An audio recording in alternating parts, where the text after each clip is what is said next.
ಇವತ್ತು ನೀವು ಸೇರಿರುವಂತಹ ಉದ್ದೇಶ ಈ ರಾಜ್ಯದಲ್ಲಿ ದೇಶದಲ್ಲಿ ಸಂವಿಧಾನ ಬೆಳಿಬೇಕು ಅನ್ನೋ ಉದ್ದೇಶದಿಂದ ನೀವು ಸೇರಿದ್ದೀರಿ. ಸಿದ್ದರಾಮಯ್ಯ ಸರ್ಕಾರ ಯಾವುದೇ ಆಪರೇಷನ್ ಕಮಲ ಮಾಡಿ ಬರಲಿಲ್ಲ. ಸಿದ್ದರಾಮಯ್ಯ ಸರ್ಕಾರ ಯಾರೋ ಎಂಎಲ್ಎಗಳನ್ನ ಖರೀದಿ ಮಾಡಿ ಬರಲಿಲ್ಲ. ಈ ರಾಜ್ಯದ ಜನರು ಭ್ರಷ್ಟ ಬಿಜೆಪಿಯನ್ನ ಮನೆಗಟ್ಟಿ 136 ಸೀಟುಗಳನ್ನು ಕೊಡುವ ಮುಖಾಂತರ ಸಿದ್ದರಾಮಯ್ಯ ಸ್ಥಾನಕ್ಕೆ ಏರಿಸಿದ್ದಾರೆ. ಸಿದ್ದರಾಮಯ್ಯವರ ಕಾರ್ಯಕ್ರಮಗಳೇನು? ಹಸಿವು ಮುಕ್ತ ಕರ್ನಾಟಕ ಮಾಡಬೇಕು ಅನ್ನೋ ಕಾರ್ಯಕ್ರಮ, ಬಡವರಿಗೆ ಉಚಿತವಾಗಿ ಅಕ್ಕಿ ಯಾವುದಾದ್ರೂ ಬಿಜೆಪಿ ಸರ್ಕಾರಕ್ಕೆ ಇದರಿಂದ ಕೊಡಲಿಕ್ಕೆ ಸಾಧ್ಯವಾಗಿರಲಿಲ್ಲ ಅಂತ ಕಾರ್ಯಕ್ರಮವನ್ನು ಕೊಟ್ಟಿದ್ದಾರೆ. ಶಕ್ತಿ ಯೋಜನೆ, ಎಲ್ಲ ಮಹಿಳೆಯರು ಸ್ವಾವಲಂಬಿಗಳಾಗಬೇಕು, ಮಹಿಳಾ ಸಬಲೀಕರಣ ಆಗಬೇಕು, ಎಲ್ಲ ಮಹಿಳೆಯರಿಗೆ ಉಚಿತವಾಗಿ ಬಸ್ನಲ್ಲಿ ಹೋಗುವಂತ ಕಾರ್ಯಕ್ರಮ, ಉಚಿತವಾಗಿ 200 ಯೂನಿಟ್ ಕೊಡುವಂತ ಕಾರ್ಯಕ್ರಮ, ಈ ವಿನೂತನವಾದ ಕಾರ್ಯಕ್ರಮವನ್ನು ಕೊಟ್ಟು ಬಡವರನ್ನ ಮುಖ್ಯವಾಹಿನಿಗೆ ತರಬೇಕು. ಹಿಂದುಳಿದ, ದಲಿತ, ಅಲ್ಪಸಂಖ್ಯಾತ, ಆದಿವಾಸಿ, ವಿದ್ಯಾರ್ಥಿ ಎಲ್ಲರನ್ನ ಮುಖ್ಯವಾಹಿನಿಗೆ ತರಬೇಕು ಅನ್ನೋ ಉದ್ದೇಶದಿಂದ ಹಲವಾರು ಕಾರ್ಯಕ್ರಮಗಳನ್ನು ಸಿದ್ದರಾಮಯ್ಯ ಮಾಡಿಕೊಂಡಿದ್ದಾರೆ. ಇವತ್ತು ನಮ್ಮ ಬಜೆಟ್ಗೆ 58,000 ರೂಪಾಯಿ, ಯಾವುದೇ ಕಮಿಷನ್ ಇಲ್ಲ, ಯಾವುದೇ ಮಧ್ಯವರ್ತಿ ಇಲ್ಲ, ನೇರವಾಗಿ ಜನರಿಗೆ ಕೊಡುವಂತ ಕೆಲಸ ಏನಾದ್ರು ಮಾಡಿದ್ರೆ ಅದು ಸಿದ್ದರಾಮಯ್ಯ ಇದೆಲ್ಲ ಹೊರೆಯಾದ್ರೂ ಕೂಡ ಸರ್ಕಾರವನ್ನು ನಿಭಾಯಿಸ್ತಾ ಇದ್ದಾರೆ. ಇಂಥ ಒಂದು ಜನಗಳಿಂದ ಆಯ್ಕೆಯಾದಂತ ಸರ್ಕಾರ, ಇಂಥ ಒಂದು ಜನಗಳಿಂದ ಆಯ್ಕೆಯಾದಂತ ಮುಖ್ಯಮಂತ್ರಿ, ಇವರನ್ನು ಅಸ್ಥಿರಗೊಳಿಸಬೇಕು. ಯಾವ ರೀತಿಯಲ್ಲಿ ಅಸ್ಥಿರಗೊಳಿಸೋದು? ಬಿಜೆಪಿಯ ಏಜೆಂಟ್ ಆಗಿ ಥಾವರ್ ಚಂದ್ ಗೆಹ್ಲೋಟ್ ಅವರನ್ನ ರಾಜಭವನದಲ್ಲಿ ಕೂರಿಸಿದ್ದಾರೆ. ಅವರ ತಲೆಯಲ್ಲಿರೋದು ಅದು ಕೆಂಪು ಟೋಪಿಯಾ ಅಥವಾ ಕರಿ ಟೋಪಿಯಾ ಅಂತ ನಾನು ಕೇಳಲಿಕ್ಕೆ ಇಷ್ಟಪಡ್ತಾ ಇದ್ದೀನಿ. ರಾಜಭವನವನ್ನ ಬಿಜೆಪಿ ಪಕ್ಷದ ಕಚೇರಿಯನ್ನಾಗಿ ಮಾಡಿಕೊಂಡು, ಸಂವಿಧಾನದ ಆಶಯಗಳನ್ನ ಬುಡಮೇಲು ಮಾಡಿಕೊಂಡು, ಇವತ್ತು ಥಾವರ್ ಚಂದ್ ಗೆಹ್ಲೋಟ್ ಅವರ ಮುಖಾಂತರ, ಒಬ್ಬ ಗವರ್ನರ್ನ ಮುಖಾಂತರ ಈ ಸಿದ್ದರಾಮಯ್ಯರವರ ಸರ್ಕಾರವನ್ನ ಅಸ್ಥಿರ ಮಾಡುವಂತ ಕೆಲಸವನ್ನ ಮಾಡಿದ್ದಾರೆ. ಇವತ್ತವರೆಗೂ ದ್ವೇಷದ ರಾಜಕಾರಣವನ್ನ ಸಿದ್ದರಾಮಯ್ಯವರು ಮಾಡಲಿಲ್ಲ. ಈ ರಾಜ್ಯದಲ್ಲಿ ದೇವರಾಜ ಅರಸು ಅವರನ್ನು ಆದ ನಂತರ ಯಾರಾದ್ರೂ 5 ವರ್ಷಗಳ ಕಾಲ ಅವಧಿಯನ್ನ ಪೂರ್ಣ ಮಾಡಿರುವ ಮುಖ್ಯಮಂತ್ರಿ ಇದ್ರೆ ಅದು ಸಿದ್ದರಾಮಯ್ಯನವರು ಅಂತ ಹೇಳಿದ್ದಾರೆ. ಇಂಥ ಸಿದ್ದರಾಮಯ್ಯನವರಿಗೆ ಬೇರೆ ಬೇರೆ ರೀತಿ ಅವರಿಗೆ ತೊಂದರೆ ಕೊಡಲಿಕ್ಕೆ ಪ್ರಯತ್ನ ಮಾಡುದು. ಆದ್ರೆ ಯಾವ ಕಪ್ಪು ಚುಕ್ಕೆ ಇಲ್ಲದಂತ ರಾಜಕಾರಣ ಯಾವತ್ತೂ ಸಾಧ್ಯ ಆಗಲಿಲ್ಲ.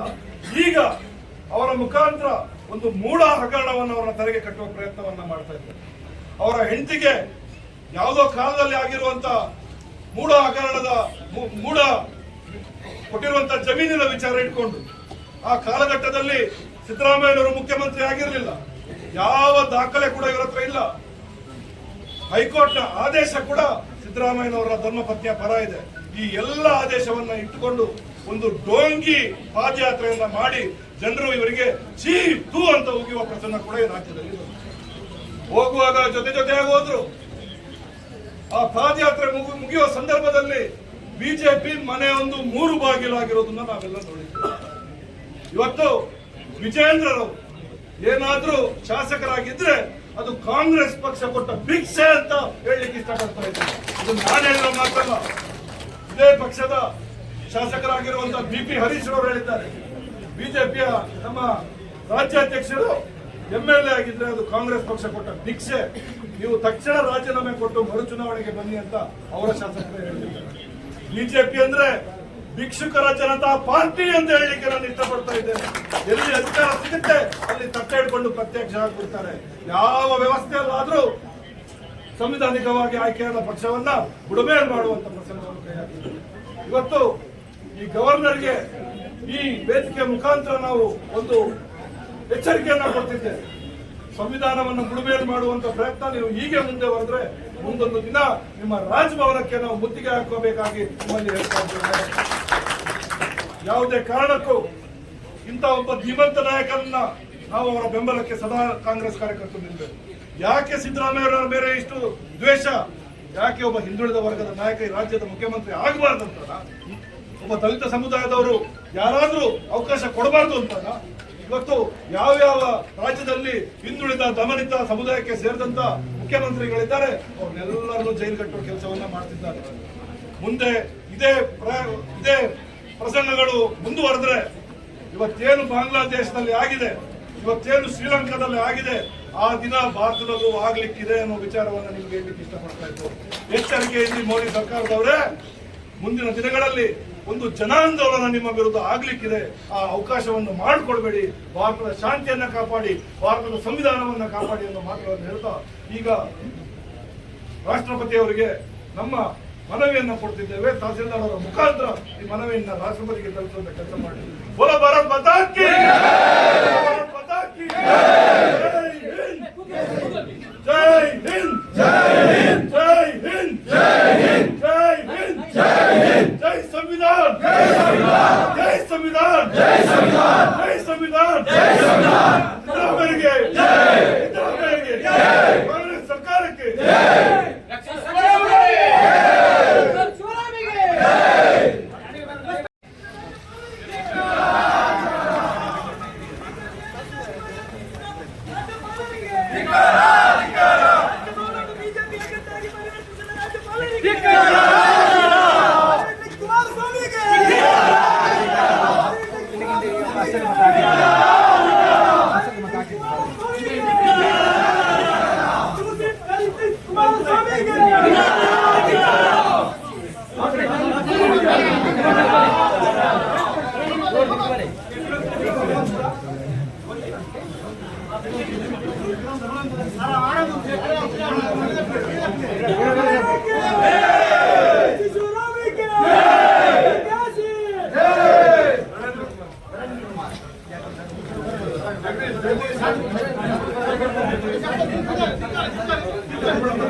ಅದಕ್ಕೆಲ್ಲ